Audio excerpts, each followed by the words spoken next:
Hannah, and I'm back with your next budget and paying off debt tip. And today I've got Nathaniel. He actually just hit a really big milestone. I don't want to say too much, but we're going to ask him some questions and find out his tips and tricks. So Nathaniel, how much debt did you just recently pay off? So I ended up paying off just over $15,000 worth of debt. Okay. And how old were you when you paid this off? I was 22. Okay. And how long did it take you to do this? From start to finish, it was about 10 months. Okay, so 10 months it took him to pay off $15,000 of debt. So I'm sure a lot of you are wondering how exactly he did that, so let's dig into that. So can you tell everybody what kind of debt you had? So mine was a combination of credit card debt and medical debt.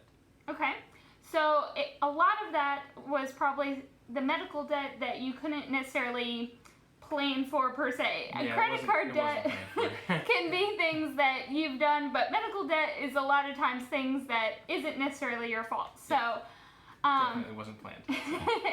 Okay, so that kind of debt, so what did you kind of start to do? Did you sell off any big items or did you get any settlements? Starting off, I did sell my car. I was looking for a new car and I ended up selling it and purchasing a new car for about 25% less than I actually sold the other one for. So then I was able to use that extra 25% towards debt. And also, yes, I did get an insurance settlement for about a third of the total cost of my debt. So okay, so you still had 2/3 of the debt to pay off separate from the settlement. Yep. And so you decided to kind of make a little bit of a sacrifice and change to a different car. So Yep. right off the bat, he was making good decisions. So what kind of income did you have at the time of when you first got this debt? as I was like starting to pay off debt, or as I was getting the debt, none. I was pretty much just working like odd jobs 2 or 3 days a week for varying amounts of money. And then about 6 months into it, I found a more stable job for about just under $500 a week. So. Okay. And then at the end of paying off the debt, how much income did you have coming in? Including additional income? Approximately. It doesn't have to be exact. It was probably about $550 a week or so. Okay.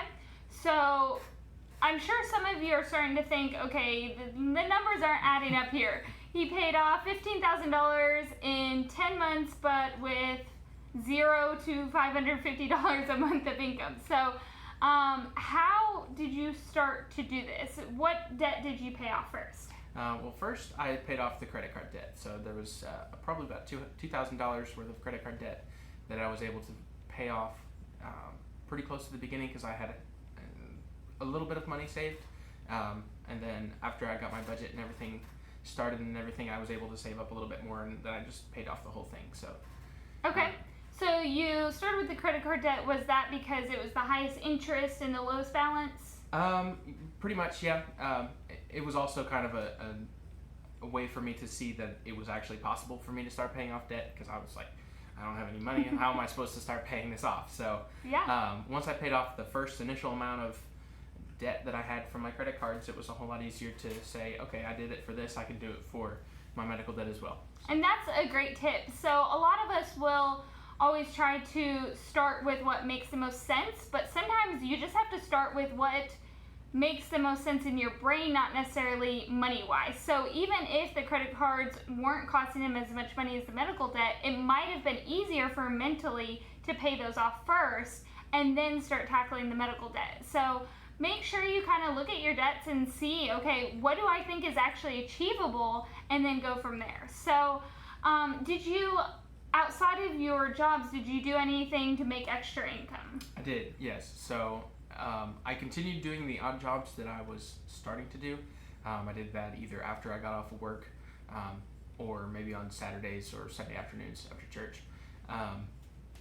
And then I also started, I don't know if you can, okay.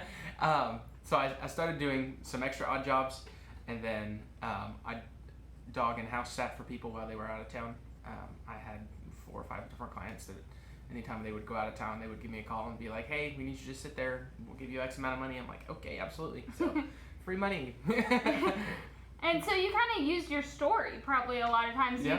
You kind of used the, hey, I'm a single guy. I need some help, and people were willing to give you jobs to help you out. Yeah, So absolutely.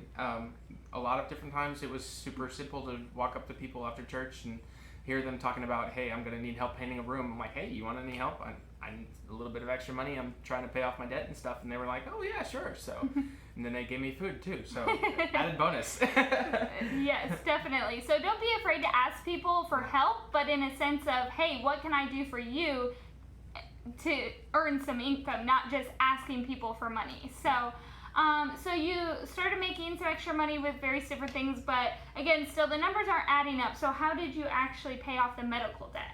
Okay, so to start with, after I got my credit card debt paid off, I went back and started saving as much money as I could. Anytime I would get extra money, it would go into savings.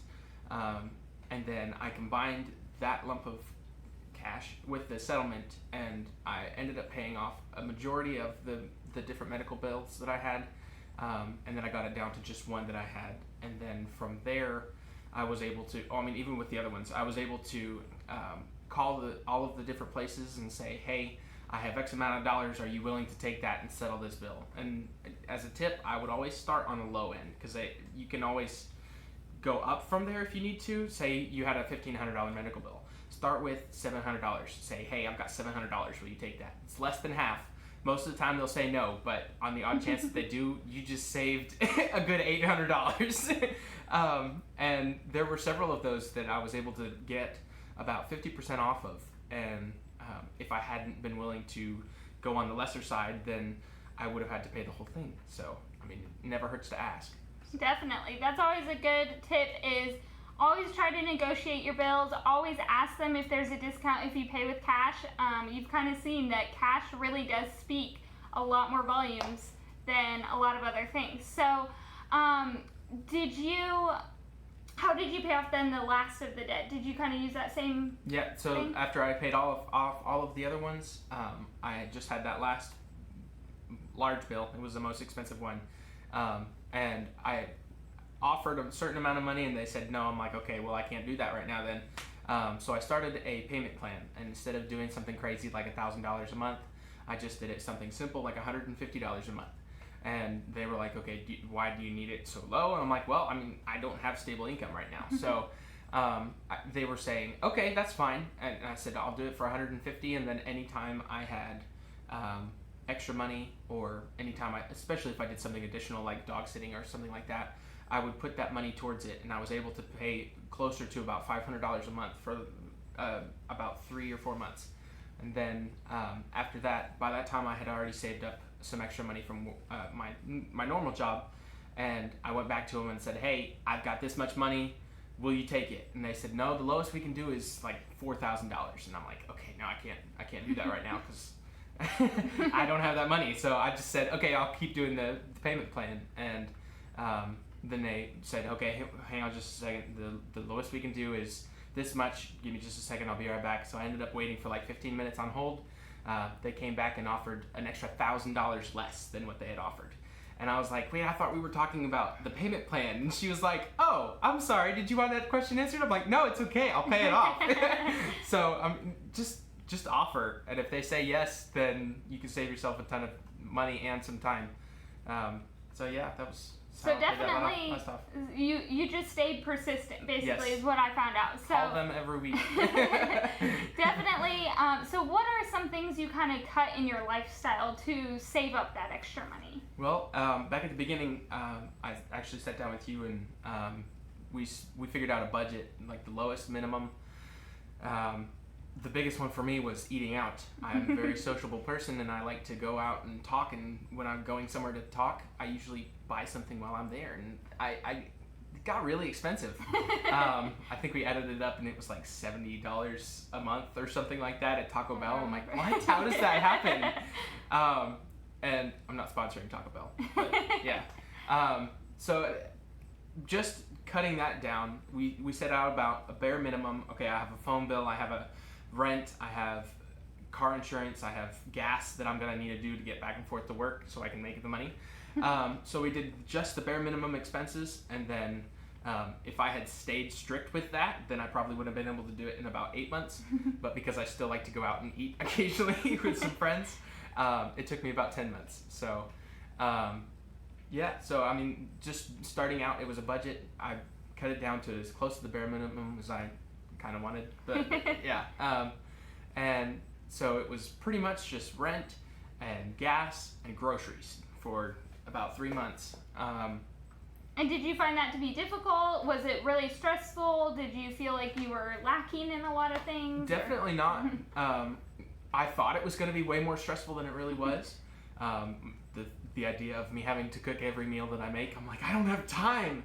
But you just have to learn how to be creative. For me, it was grab a protein shake when I leave for work, and then and you actually found out that your employer started providing those. Yeah, they did. I got a lot of Subway, so I'm not sponsoring that either. So for kind me, of it once worked you out. made the decision, stuff started coming towards you. Yeah, definitely. So once I stopped doing a lot of eating out, I was able to learn how simple it was to just make food. I like chicken, I like broccoli, so that's a good meal right there. And yeah, so once I figured out that I was able to take 10 minutes a day or 10 minutes a meal and make something while I was at home, and then just get creative for the times that I'm not home. It was super simple. Awesome. And then I didn't really miss out, because I tried to just, if I was going to go somewhere, then I would just hang out with the person, and I didn't have to spend money while I was out. There's a lot of free things that you can do. You can volunteer at your church. So I mean, that's fun for me. You might like it too. So no, I don't think it was nearly as stressful as I was thinking it was going to be, because I like going shopping too. So I just had to put my shoe budget on hold. So yeah, cut the expenses where you can, and for the things that are like a necessity, like food was a necessity, car insurance was a necessity, don't skimp on those. But if you really look at your budget, you're going to find places where you can cut. Definitely. So now that you've got the debt paid off, what's kind of your goal going forward? Well, because of the unexpected emergencies, and he lost part of his finger, by the way. Yeah, I lost part of my finger back around Christmas. Was not planned. So because you never know what's going to happen, especially with job stability or instability as it is. My next goal is to get about 6 months worth of expenses saved up while I do have a pretty stable job. And in case anything does happen, I'm not planning on losing any more fingers, but in case something ever happens, I get a car accident or something, I'll have that money, and I'll have it as more of a fallback than I will okay, I don't have any money and I don't have a job. Well, it's not a fun place to be. So definitely. So do you have any advice for anybody who's kind of where you were 10 months ago? 10 months ago, wow, I was a strange person back then. The biggest thing is you can do it. If you set your mind to it, and it's something that you feel like you're wanting to get done, then find someone that you can talk to. For me, it was Hannah and my brother. They help you stay strict. You mentioned that you bought a bag of potato chips, and they're like, you don't have that for your budget. I'm like, okay, I don't. And then the next time I was at Food City, I would be like, potato chips. And they were like, and then in my head, I was like, no. Benjamin and Hannah, no. So find someone that can help you stay accountable. That was a big thing for me. So find someone that can keep you accountable. Find someone that can help you set up a budget, or help you look through your overall expenses and see what you can cut. There's obviously no one that's looking at this can say that you have your budget to a bare minimum. There's something that you can cut, whether it's the beefy Frito burrito or on the dollar menu once a week, or if it's the extra Starbucks coffee that you need. Not calling anyone out, I promise. So yeah, just find someone that can help you stay accountable, and obviously listen to Hannah. She's got so much great wisdom and experience that goes with it. And she's not paying me for this. I'm not sponsored by this or anything. So yeah, this is just from what she's done to help me out. I can honestly recommend her. So awesome. Well, as you can see, it's definitely possible. You don't have to make a ton of money to pay off debt. You can negotiate your bills, you can do odd jobs, you can do all these different things to really get that debt paid off. So I'd love to hear any of your guys' stories of anything you guys are doing to get that debt paid off. So feel free to comment below so we can really hear your story and what you're doing and what strides you're making to get that debt paid off. So stay tuned for my next video. Subscribe if you haven't yet so you get notified about these videos. Join the Facebook group. We have a lot of activity going on there, and don't forget to like this video, share it with your friends, and have a great night. Bye.